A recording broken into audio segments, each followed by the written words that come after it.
Olá, muito boa tarde. Voltamos mais um dia aqui com a nossa leitura. Hoje vamos concluir o livro de Gênesis.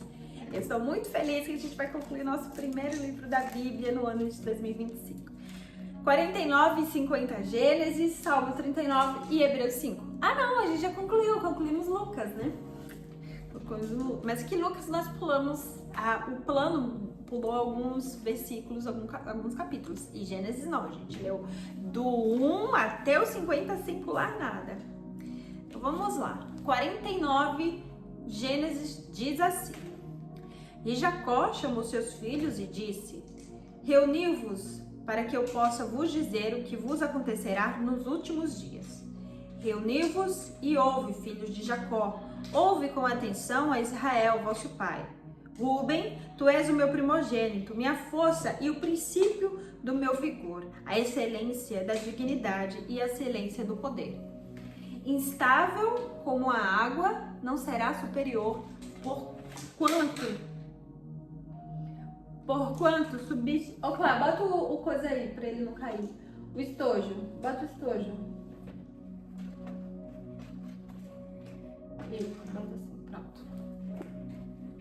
Instável como a água, não serás superior, porquanto subiste a cama de teu pai e então a contaminaste. Ele subiu a minha cama. Simeão e Levi são irmãos, instrumentos da crueldade, são em suas habitações. Ó minha alma, não entres no conselho secreto deles. Minha honra não se una com a sua assembleia, porque na sua ira mataram um homem e na sua fúria derrubaram um muro. Maldito seja seu furor, pois foi violento, e a sua ira foi cruel. E eu os dividirei em Jacó e os espalharei em Israel. Judá, tu és aquele que teus irmãos louvarão. Tua mão estará no pescoço dos teus inimigos. Os filhos de teu pai se curvarão diante de ti. Judá é um filhote de um leão. Na presa, tu subiste, meu filho, curva-se e deita-se como um leão. E como leão velho, quem o despertará? O cetro não se afastará de Judá, nem o legislador dentre os seus pés, até que venha Siló, e a sua congregação, os povos. Não é isso, espera aí. E a ele se congregarão os povos. Amarra seu jumentinho à videira, e o filhote da sua jumenta à videira escolhida. Ele lavou suas vestes no vinho, e a sua capa no sangue das uvas. Seus olhos serão vermelhos de vinho, e seus dentes brancos de leite. Zebulon habitará no porto do mar, e ele será como um porto para os navios. Na sua fronteira será em Sibom. Issacar é um jumento forte, deitado dentre dois fardos. Ele viu que o descanso era bom e que a terra era prazerosa, e curvou o seu ombro para carregar e se tornou um servo da tribo. Dan julgará seu povo como uma das tribos de Israel. Dan será uma serpente junto ao caminho, uma víbora junto à vereda, que morde os calcanhares do cavalo, de modo que seu cavaleiro não caia para trás. Eu tenho esperado pela tua salvação, ó Senhor. Gade, uma tropa o suplantará, mas no final ele prevalecerá. De Azer, seu pão será gordura, e ele produzirá delícias reais. Naphtali é uma serva solta. Ele dá palavras bondosas.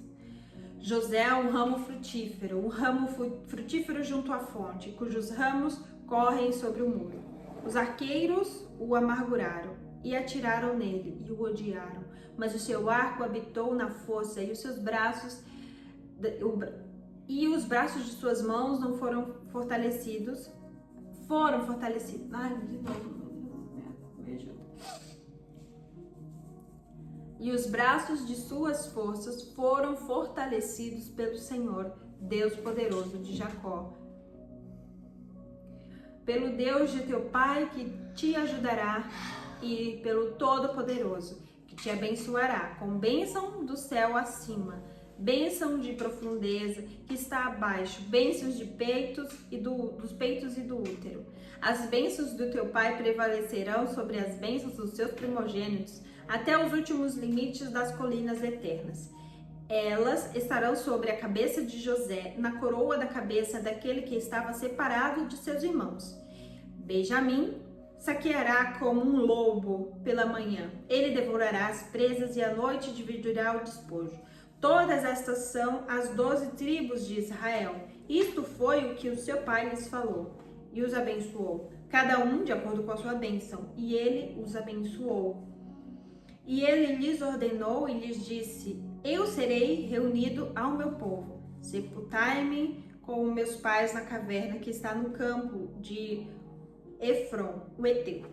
Na caverna que está no campo de Macapela, que está diante de Manré, na terra de Canaã, que Abraão comprou com o campo de Efron, o Eteu, como uma possessão para o lugar do sepultamento. Ali eles ali eles já sepultaram Abraão e Sara, sua mulher. Ali sepultaram também Isaque e Rebeca, sua mulher, e ali eu sepultarei Lia. A compra do campo e da caverna que está nele foi dos filhos de Et. E quando Jacó terminou de dar todas essas ordens aos seus filhos, ele recolheu seus pés dentro da cama e rendeu-se o espírito e foi reunido ao seu povo. Capítulo 50. E José caiu sobre a face do seu pai e chorou sobre ele e o beijou. E José ordenou a seu servo, os médicos, que embalsassem seu pai, e os médicos esbalsaram Israel. E 40 dias foram cumpridos, porque assim são cumpridos os dias daqueles que são embalsados. E os egípcios choraram por 70 dias. E quando haviam passado os dias do seu luto, José falou à casa de Faraó, dizendo: se agora eu encontrei graças a ti, rogo-te que fales aos ouvidos de Faraó, dizendo: meu pai me fez jurar, eis que morrerei no meu túmulo que eu cavei para mim na terra de Canaã, ali tu me sepultarás. Por isso, permita-me que eu suba, rogo-te, e sepulte o meu pai, e eu retornarei. E Faraó disse: sobe e sepulta teu pai, de acordo com o que ele te fez jurar. E José subiu para sepultar o seu pai, e com ele subiram todos os servos de Faraó, os anciãos da sua casa e todos os anciãos da terra do Egito, e toda a casa de José, seus irmãos, e a casa de seu pai. Somente os seus pequenos rebanhos e o gado que eles deixaram em Gozém. E subiram em Gozém. Tem assim, Gozém. E subiram ele, tanto carruagens quanto cavaleiros, e era muito grande a comitiva. E eles chegaram à eira de Atade, que está lá diante do Jordão, e ali eles choraram com grande tristeza e pranto. E ele proteou por seu pai durante 7 dias. E quando os habitantes da terra, os cananeus, viram o pranto na ilha de Atade, eles disseram: que este pranto gravíssimo para os egípcios, pelo nome foi chamado Abel-Mizraim, que está além do Jordão. E seus filhos lhe fizeram conforme ele lhes ordenara. Pois seus filhos o levaram à terra de Canaã e o sepultaram na caverna do campo em Macpela, que Abraão comprou por possessão naquele lugar para o sepultamento de... Ele comprou de Efron, o Eteu, diante de Manré. E José retornou ao Egito, ele e seus irmãos e todos que subiram com ele para sepultar seu pai, após ser sepultado seu pai. Então, mais uma vez, eles foram a Canaã, sepultaram e voltaram novamente. Não teve mar vermelho. É isso que eu quero entender. Peraí. Foram Canaã e sepultaram. E quando os irmãos de José viram que seu pai estava morto, eles disseram: José, talvez nos odeie, certamente exigirá de nós todo o mal que lhe fizemos. E eles enviaram um mensageiro a José, dizendo: teu pai ordenou antes de morrer, dizendo: assim direis a José: perdoa, rogo-te agora a transgressão dos teus irmãos e o pecado deles, pois eles te fizeram mal. E agora rogamos-te, perdoa a transgressão dos servos de Deus, o teu pai. E José chorou quando falaram com ele.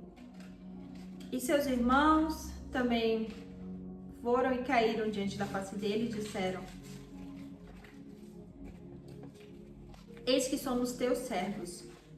E José lhes disse: não temas, pois estarei eu no lugar de Deus? Mas quanto a vós, intentaste o mal contra mim, mas Deus intentou para que esse mal se tornasse o bem, para fazer como neste dia, salvar muitas vidas. Por isso, não tem mais. Eu vos sustentarei e aos vossos pequenos. E ele os confortou e falou com eles bondosamente. E José habitou no Egito, ele e a casa do seu pai, e viveu 110 anos. E José viu os filhos de Efraim, da terceira geração, também os filhos de Maquir, filho de Manassés, nascerem sobre os joelhos de José.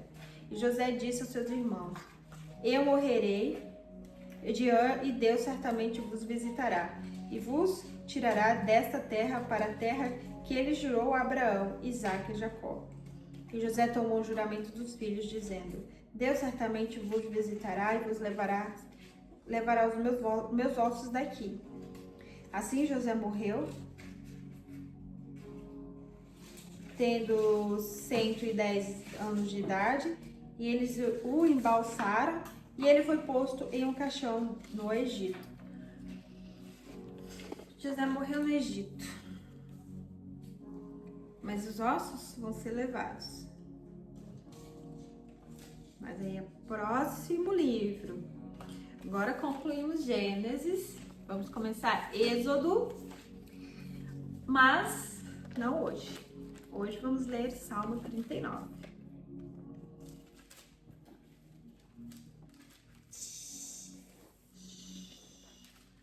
Salmo 39, Salmo de Davi. É um músico-chefe para Jedutum. Eu disse: tomarei cuidado nos meus caminhos, para que eu não pegue com a minha língua. Manterei minha boca com um bom freio, enquanto o perverso estiver diante de mim. Estive mudo e em silêncio, e mantive a minha paz para o bem, e a minha tristeza foi agitada. Meu coração esteve ardente dentro de mim. Enquanto eu meditava, o fogo queimava. Então eu falei com a minha língua: Senhor, faz-me conhecer o meu fim e as medidas dos meus dias, o que ela é, para que eu possa saber o quão frágil eu sou. Eis que tu fizeste meus dias como um palmo, e a minha idade é como nada diante de ti. Verdadeiramente, todo homem em seu melhor estado é totalmente vaidade. Certamente todo homem caminha em uma aparência vaidosa. Certamente se perturbam em vão. Ele amontoa riquezas e não sabe quem os apanhará. E agora, Senhor, pelo que eu espero? Minha esperança está em ti. Livra-me de todas as minhas transgressões. Não faças de mim uma vergonha dos tolos. Eu fiquei mudo, não abri minha boca, porque tu o fizeste. Remove teu golpe para longe de mim. Estou consumido pelo golpe de tua mão. Quando com repreensões tu corriges o homem pela iniquidade, fazes com que a sua beleza se consuma, como a traça. Certamente todo homem é vaidade. Ouve minha oração, ó Senhor, e dá ouvidos ao meu clamor.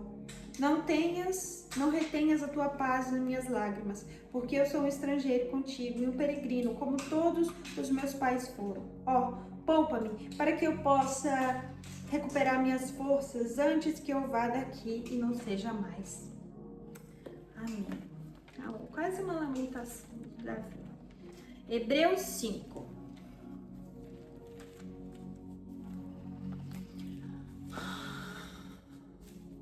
Diz assim: Cartas ao Hebreu, capítulo 5. Cartas aos Hebreus. Porque Todo sumo sacerdote tomado dentre os homens é ordenado por homens nas coisas pertencentes a Deus, para que ele possa oferecer tanto dons como sacrifícios pelos pecados. Ele pode ter compaixão pelo ignorante e por aqueles que estão desviados, porquanto também ele mesmo está rodeado de enfermidades. E por esta razão ele deve, tanto pelo povo como também por si mesmo, fazer oferta pelos pecados. E nenhum homem toma esta honra para si mesmo, senão quando é chamado por Deus, como foi Arão. Assim também Cristo não glorificou a si mesmo para se tornar um sumo sacerdote, mas o fez aquele que lhe disse: Tu és meu filho, hoje te gerei.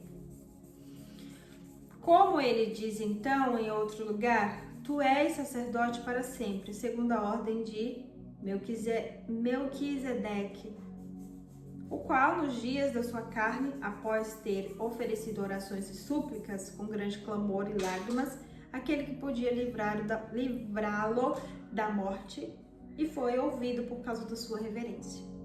Embora fosse o filho, aprendeu a obediência por meio das coisas que sofreu.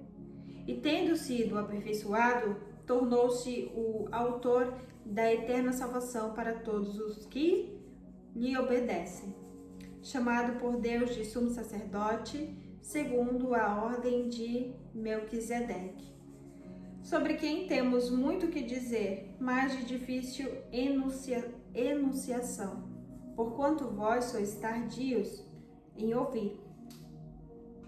Porque quando já deveis ser mestres, necessitas de que se vos torne a ensinar os princípios básicos dos oráculos de Deus. E chegastes ao ponto de apreciardes de leite e não de alimento sólido. Porque qualquer que se alimenta de leite é inexperiente da palavra da justiça, porquanto é um bebê. Mas o alimento sólido pertence àqueles que alcançaram a maturidade, e também para que aqueles que, pela razão do uso, tiveram seus sentidos exercitados para o discernimento, tanto do bem quanto para o mal. Amém. Finalizamos hoje a nossa leitura. Encontro você amanhã. Muito obrigada pela sua audiência. Deixe o seu like e a sua inscrição. Tchauzinho.